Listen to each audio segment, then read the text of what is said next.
Hi, everyone. Welcome. This is Jonathan Lipp from the Big Apple Film Festival, and we are proud to be presenting a feature film called Drunk Bus, which premiered at South by Southwest, and we're happy to be screening it here at the Big Apple Film Festival. So we have with us the directors, Brandon LaGanke and John Carlucci. How you doing today? Fine, thank you. How are you? I'm great, thanks. All right. John is just fine. I'm great. Okay. All right. Well, good to see you guys, and thank you so much for being here. Congratulations on your film. So why don't we start first by telling everyone a bit about Drunk Bus, sort of the story, and then we'll get into sort of the making of the film. Sure. Yeah, the story is, it's about a young bus driver who just who graduated like 6 months ago, and takes place in 2006 in Kent, Ohio. And he's kind of down on his luck, and his girlfriend that he dated throughout all college dumped him to move to New York to be in fashion, and he's just kind of left by himself in this town, in this kind of dead end job, driving metaphorical circles around and around and around, and he gets, there's an altercation. Is that the right word? Yeah. With a great, I'm bad with words.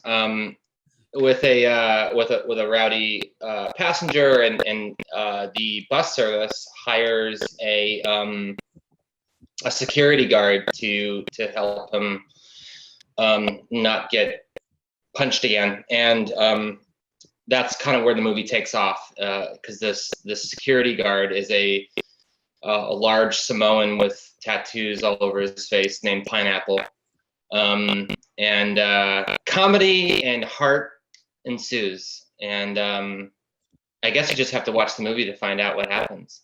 Right. And now, so was this sort of a personal story? Was it inspired by anything particular? Or was it just a completely original concept? Well, it was an original concept, but it was inspired by a job that I drove, which is the drunk bus. I drove it at Kent State University around 2001 to 2005, and John and I were ideating on what our first feature would be, and we always came back to this concept of this kind of this route and this idea and this job, and yeah, and then Pineapple, the character, actually was my real security guard in college, so he's actually playing himself in the movie, which is kind of neat. But John, did you want to add to that?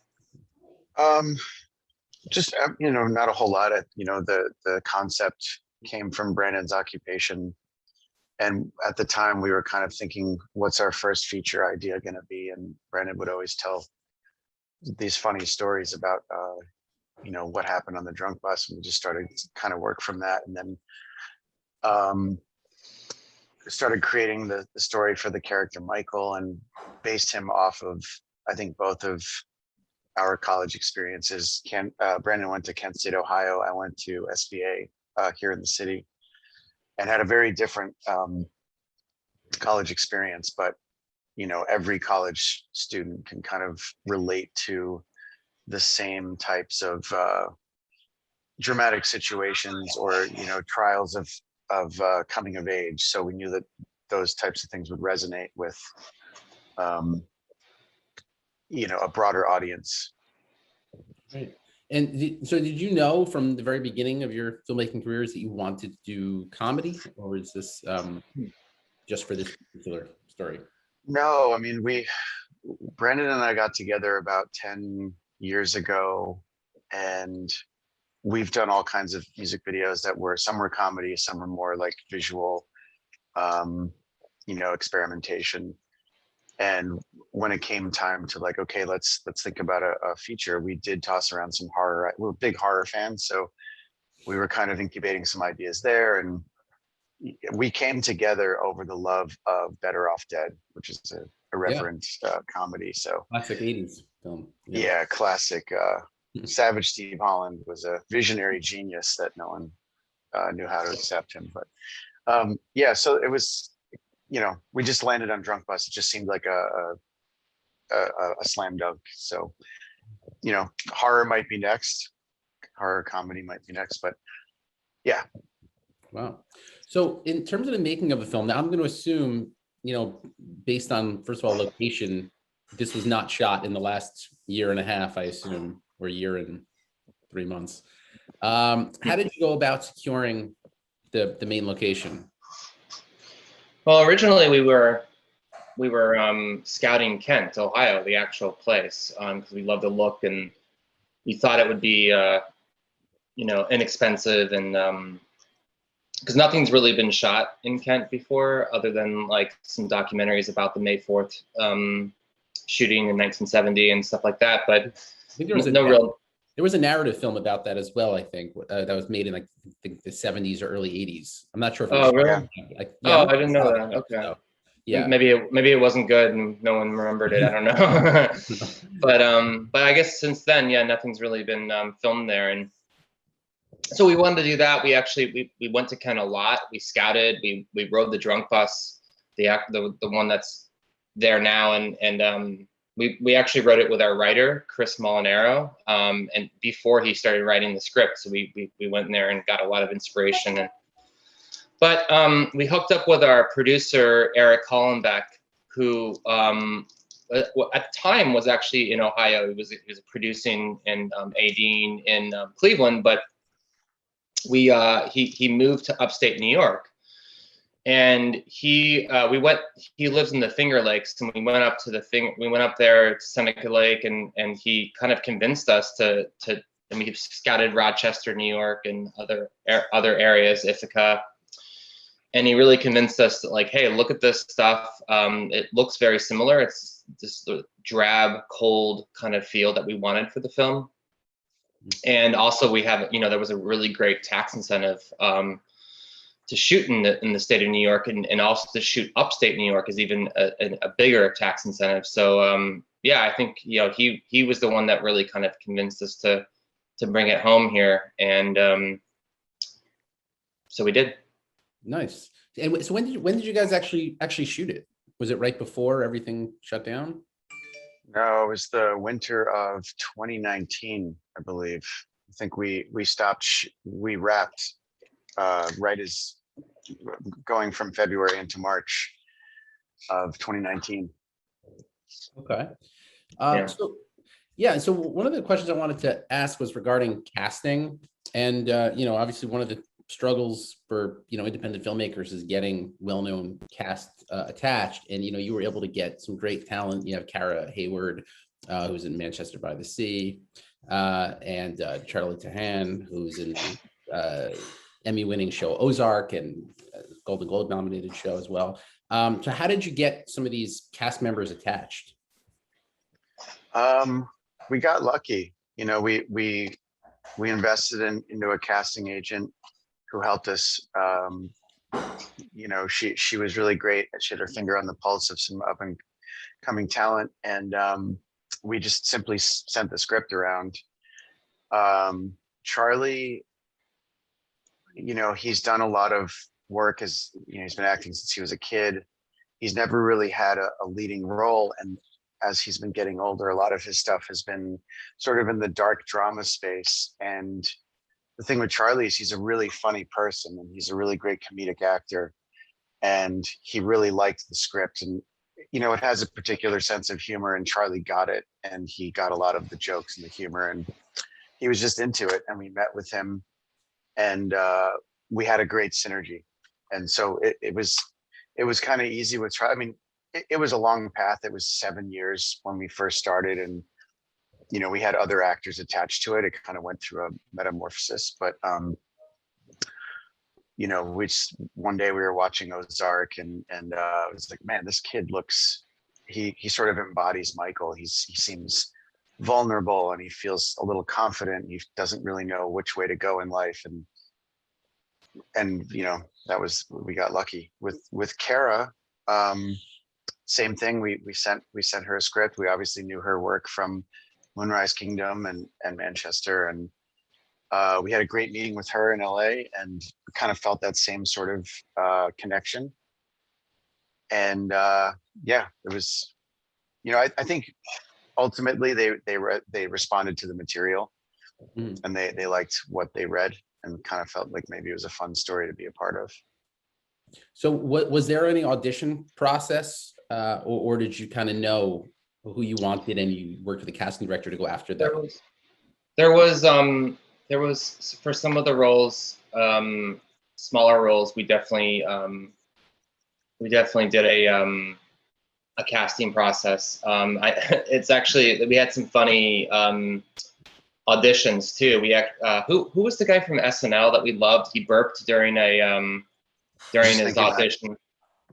Alex Moffat. Alex yeah, Moffat. We passed on him, which it was hard for us to do, but he just wasn't right. But yeah, we had a casting process for a lot of them. Tona, the guy that plays Justin, who's doing really well now. He's on a new show and he's kind of blowing up a little bit. We casted him. We did a couple Zooms with him since he's in LA. But for Charlie and Kara and obviously Will Forte, we just offered them the role. Like we didn't audition them. We just knew that we wanted them, and it's as like in the casting process for people that are higher talent, you don't really, especially with this budget, you don't really audition them. You just offer. Right. Yeah. You offer them, but same with Dave yeah, Hill. and then obviously same with Dave Hill. I think that's why we didn't want Alex Moffat, because of Dave Hill, but then obviously Moffat was up for Todd. Oh, was he? Yeah, he was too Oh, old. sorry. He wasn't a college kid, He was great though. Sorry. And then go on. oh no, and then Pineapple, obviously we offered him. I mean, we wrote it for him, so that there wasn't much auditioning. Although we did work with Pineapple for many years on the script, and we got him an acting coach because he hadn't acted really before this. And his acting coach, actually, he lives in Austin, Texas, and his acting coach was Marco Pirelli, who was actually the dad in Boyhood, the kind of militant dad. Yeah. Which is interesting. But and he became a good friend of ours in Pineapple, and we still talk with him and stuff. So. And so would you say that having a casting director was a huge part of this? I think a lot of independent filmmakers are like, well, do I hire a casting director or do I audition on my own? I'll make a listing in backstage. Like, would you say a casting director is probably? Oh yeah, you have to have one. You have to have, if you want to get big talent, you definitely have to. Like John and I don't have the relationships with the agents and stuff. I mean, I guess you could, but I wouldn't really suggest it if you have the money. Sorry, John. No, I was gonna say it really depends on your situation. It's filmmaking is never the same formula for anyone. So, we had a connection to Will Forte, and he was attached from the inception. He said he was, no matter when, where, I'm in, let's do it. But for Charlie, for example, the casting director did help. If you have the relationships, definitely utilize them. And if you can, starting in the filmmaking process, if you can start to invest in certain places, definitely invest in a good casting agent, because that'll definitely move you along. And Dave Hill, we had a relationship with from previous Funny or Die sketches. Frank from My Chem, we'd worked with for years. Trying to think of who else. Yeah, it was kind of a mishmash of just like personal relationships and casting agent. Right. Like Will, you mentioned was a personal kind of connection there. Yeah, I used to work in a prop studio that built a lot of things for SNL from 2000 to 2005, and I think my first season was Will's first season, and we kind of came up working on I would puppeteer this character for one of his sketches, and we just kind of got to know each other and kept in touch a little bit, and that was how we got him. And then super awesome dude. Yeah, and so from there, how does it work in terms of, a lot of filmmakers are doing doing non-union projects. How do you then move forward with a SAG project? I mean, I guess you have to work now with their agents and work with Screen Actors Guild? Is that a complicated sort of process? You're gonna have to edit this answer out. I'm just kidding. I mean, like film. Look, our producer had a quote that really holds true that we learned is like, films aren't made, they're forced. So if there's a way to do it, you find a way. And I mean, I guess to answer your question, you know, there's SAG low budget. There's SAG micro budget because of COVID. So if you can, I think SAG kind of got wise to, we have all these actors sitting around that are dying to work right now, but there's all these restrictions. So they kind of came up with this micro budget thing, which is pretty cool. Just to kind of give them an opportunity to work more. I don't know, Brandon, did you have? Well, I mean, I think, you know, our budget was low, but it wasn't like we had a budget for SAG. You had to use SAG talent. The only thing we didn't do is it was a non-union crew shoot. We couldn't afford a union production.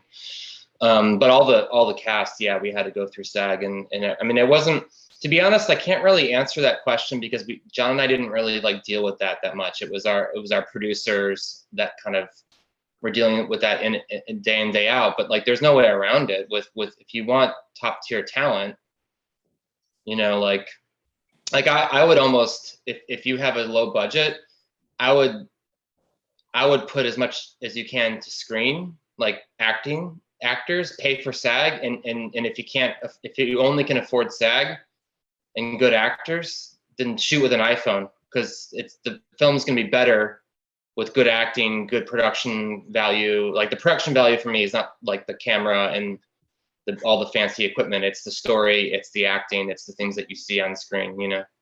Yeah. Yeah. I also think, like, you know, if there's a will, there's a way. If an actor really wants to be a part of something that they believe in, if it's a really good script that they love and just you know, resonate with, they'll find a way to make it happen.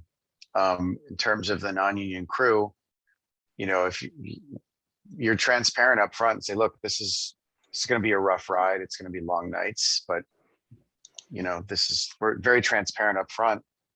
You know, this is what you're in for. It's not going to be like, there's no bait and switch. And yeah, most people are shooting like crappy commercials, you know, like that's what they're shooting usually. So like, if you can offer them a cool project, typically you can get people to jump on. Right.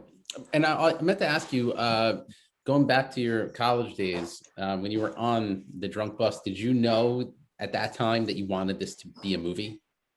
Were you thinking about it even in No. Oh, this should be a film? No, I wasn't, because I wasn't really like doing film at the time. Like, I got into film a little bit later after college. I actually got into it through editing. I was an editor first and cut people's crappy movies, and then decided to do my own. So yeah, no, I wasn't thinking about it at the time. I was just thinking about I don't know, other stuff, but I really liked it though. It was like, it's kind of like driving a bus, and I got to drive it a little bit on the shoot. Driving a bus it's very relaxing. It's just like, it's so easy because the crazy power steering, and like, you're up on this big thing and you're driving around on a nice day or a snowy day or whatever. And it's just kind of, then you just go, you know, you're out and you open the door and everything's like air through, like air brakes and air, whatever, everything opens through air. Mm-hmm. And I don't know, I really liked it. I mean, I wouldn't do it now, but I think for a college job, it was really fun. I got to meet a lot of people, and I had regulars on my bus, which is kind of where Kat and Justin were kind of loosely based off of. They would just come on the bus and ride, and that was their night. They didn't have a destination. So it was kind of a party. It was fun. So characters that are in the film are sort of loosely based on some people that you knew, or some of your regulars back in those days. Yeah, it was based on that, and then based on some, you know, we all three of us, John, me, and Chris, we all kind of like grabbed stuff from our college days of what we thought was fun, interesting, and yeah, it's kind of like a nice mashup of all of our experiences. Yeah. So I wanted to ask you a bit about financing. How did this work? Was it a crowdfunding campaign, private investors, a combination of both? And how difficult was it to make that happen? I'll take this one, John. I won the lottery right before, and I was either that or $1 million listing or $1 million lottery winner. I was going to go on that show and buy a house, but I decided to just invest in the film. Good So, work. thanks. Okay, I like it. Very nice. That's not the answer. No, John, that's go not ahead. the answer. So we, again, this was a long process, and initially when we started sharing the script, we got interest from a small indie company. They were kind of Sundance darlings. They did some great indie features, and it seemed like we were off to the races, and it felt like a really incredible slam dunk for your first feature right out of the gate. But they, went on hiatus for a little bit, and they had interest in other projects, and they kind of like they left Drunk Bus, and we were kind of in this sort of limbo. And it ended up just being private investors that I went to high school with. It was kind of this incredibly gracious endeavor that people believed in us, and they read the script, and they'd kind of watched our careers from the sidelines prior to this through all the sketch work and commercials and music videos, and they were like, we want to see you make this movie, so how can we get involved? It was all angel investors, which was pretty remarkable. Wow, that's great. Yeah, able to do that. And in terms of sort of the audience building in the process, in the pre-production and production period, how did that work? Like, did you build your website, start doing social media, reach out and all that while you're in production, or how did you go about sort of getting the audience, building the audience buzz? I think we had a little bit of a fan base just from other artists that we've worked with, other musicians that we've kind of been working with for years. We sort of kind of adapted our own little fan base there. And then I don't know, everything we've done has always been kind of grassroots, or just gets sort of picked up and shared. So that's been kind of the, and then once FilmRise came on board, the distributor, they brought within the last maybe 5 months, they brought this great PR team to the table, and they've been helping us sort of build that up a little bit more, a lot more. Right, and I guess the cast as well. I mean, plays a huge role in this as well. Totally. Yeah, the cast, they have their own little, and it's cool because our cast is kind of, they're not the most conventional. It's like Pineapple is not a conventional actor. He comes from a niche that's like the movie piercing horror world. Dave Hill, who's an actor, he comes from the comedy world. Frank comes from the music world. So we were able to sort of hybridize our fan base, I guess, based off of that. And Charlie has his own fan base, and Kara. Yeah, it's kind of cool. Yeah, it's like it's a coming together of all these different people that have a following and a fan base, bring them all together. I mean, that's the way to do it. That's awesome. Right. Now, in terms of the film festival strategies, you premiered at South by. You were nominated for an award there, and then I believe you won in San Diego Film Festival. That's correct. We won Best Feature and the Audience Award, which was a total surprise, a great surprise. Sorry, Brandon. No, it won over Motherland. Wow. Or no, sorry, Nomadland. Nomadland, yeah. That wasn't up for an award. It was just there. I like to say that though. I like to say that we won over Nomadland. Yeah, we declined the Oscars.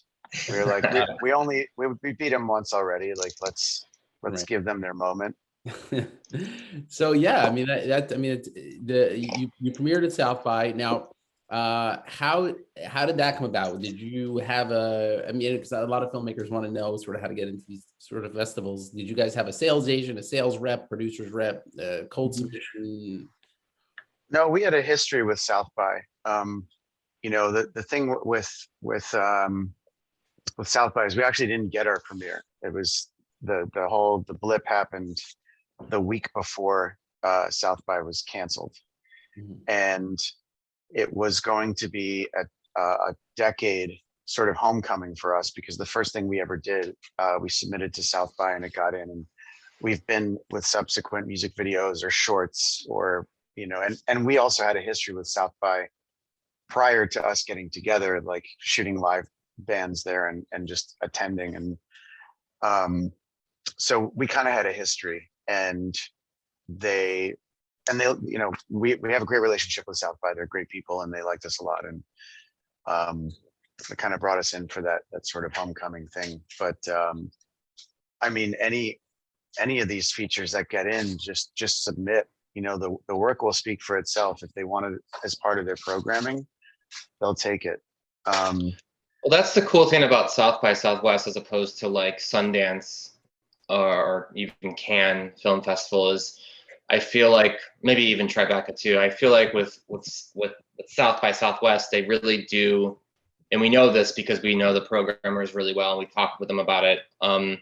They really do look at the work and they really are objective when they look at the work, and it's like that they aim to really break out new voices, as opposed to like Sundance, which I think is like you kind of have to like be on their radar like during production, almost like you have to almost like know somebody or like be or have like a really A-lister star.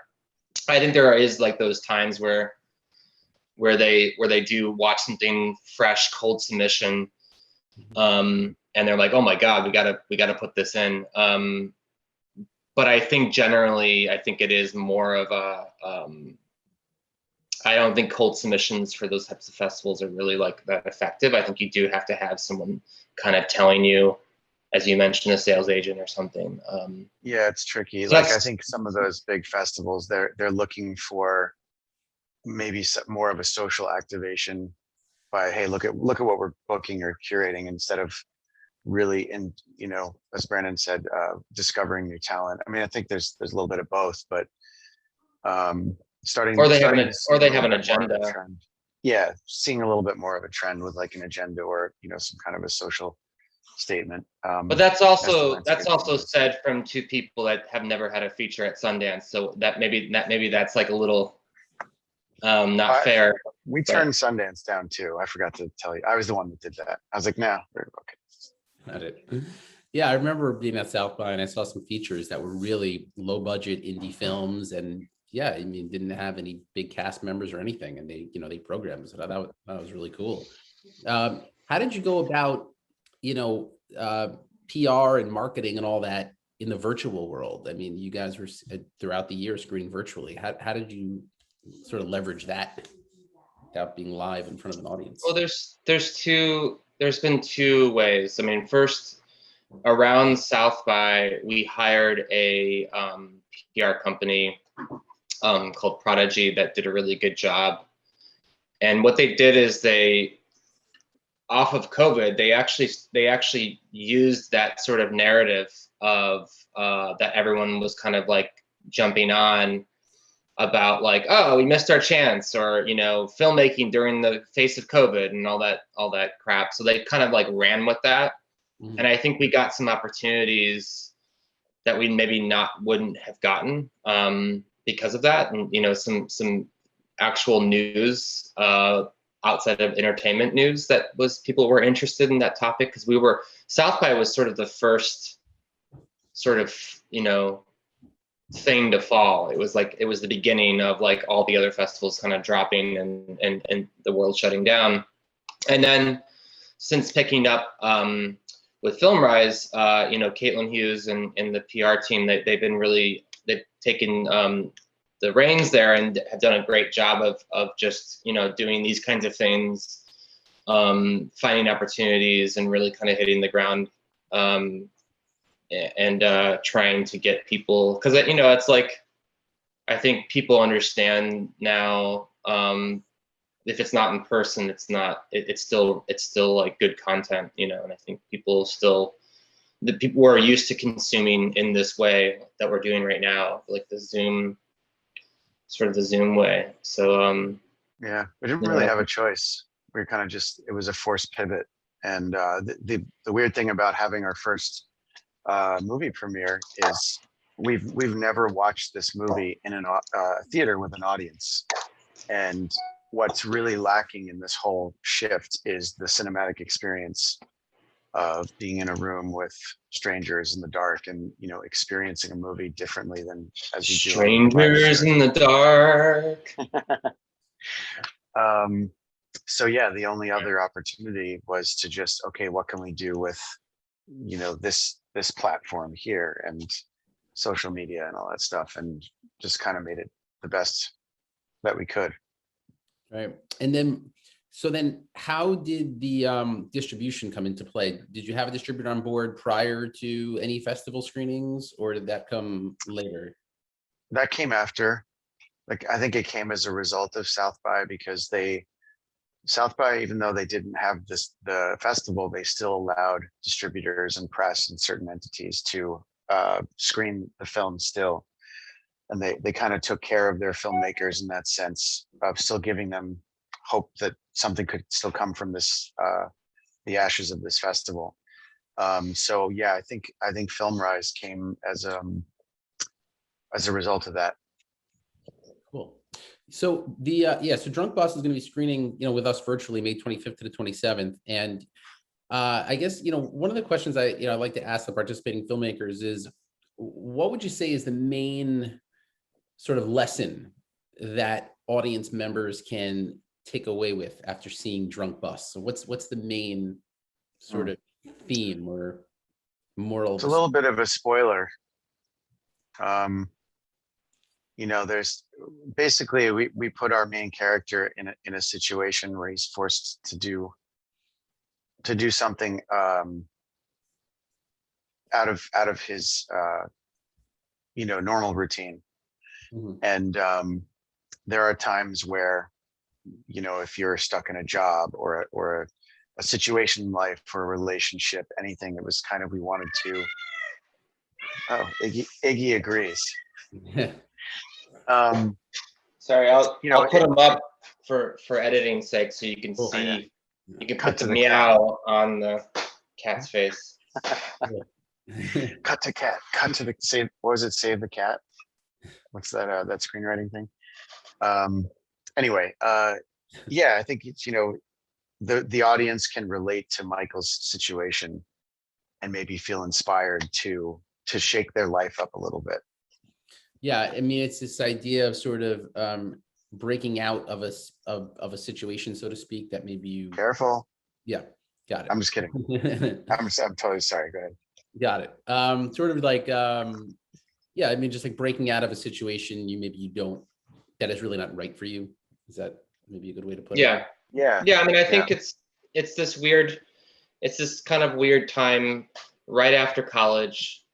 I think a lot of movies, they're focused on either college, like the whole road trip kind of movies, or the the early 20s, like you're out and you're working and stuff. But that in between, that's what we wanted to capture, because it's scary. You don't know what you're doing, and especially nowadays where like jobs are kind of hard to find, and good jobs are hard to find. And I think coming off of that and trying to find your place and who you are, you still feel like really you don't know who you are at that time still. So at least I didn't. I mean, some people maybe know they want to be a doctor and they go and they do that or something, but yeah, it's just this character that I think a lot of people can relate to, of just being a little lost. Yeah, I think that's so interesting. That's a time in life that I think is so fascinating, because you're sort of caught between worlds. Half of you is still in college, and the other half of you is, you're supposed to be out doing something, but you're not really sure what yet. And then you see others around Right. you, and you're kind of like, what the hell am I supposed to be doing? So I think Yeah. that's really cool. I So think there is a lot of people that do also stay kind of in their college town because it's safe and it's like it's where their best years were. And Yeah, and that's what he's surrounded by characters that were those types of people, and kind of saw this, reflection of this is who I could end up being like. right. Yeah, and I guess staying maybe in the same town, maybe it's like sort of like security because you've known it for a number of years, perhaps. Yeah. But yeah, so I just want to ask you finally. So we're, as I mentioned, we have the film screening virtually May 25th to May 27th. Following that, do you have any other screenings coming up? Any other festivals? If anyone's not able to see it at ours, any other? yeah, so you can go to drunkbusmovie.com and you'll see all of our screenings. You have virtual screenings. We have in theater screenings in some states. Some of them are drive-ins, which is really fun. I think there's one upstate New York that's in a drive-in. Is that Warwick? Is that Warwick, New York? There's one, but the Finger Lakes, and the other is in Hoosick. That's further up. Okay. There's one in Rochester, in the little theater in Rochester. And then on May 21st, you can rent it or buy it anywhere you get movies, iTunes, Amazon, I don't know, all those places, VOD places. And it's out there, man. You're gonna get it. Everybody's gonna see it. Awesome. We're working on other places. Like we might have a few more events this summer or even in the fall. Once schools kind of get back in session, I think we're going to do something with SVA. So yeah, I think it'll be stretched out over the course of the rest of the year. Cool. All right. Yeah. So yeah, check out Drunk Bus, May 25th to the 27th, Big Apple Film Festival virtual. And spread the word about it. iTunes, Amazon, everywhere you can rent films, and more festival screenings are coming up. So check it out. Thank you so much, Brandon LaGanke and John Carlucci. Thank you so much for speaking with us today. Really appreciate it. And congratulations on Drunk Bus. Thank you so much. Cool. Thanks for having us. All right. Thanks so much. We'll see you soon.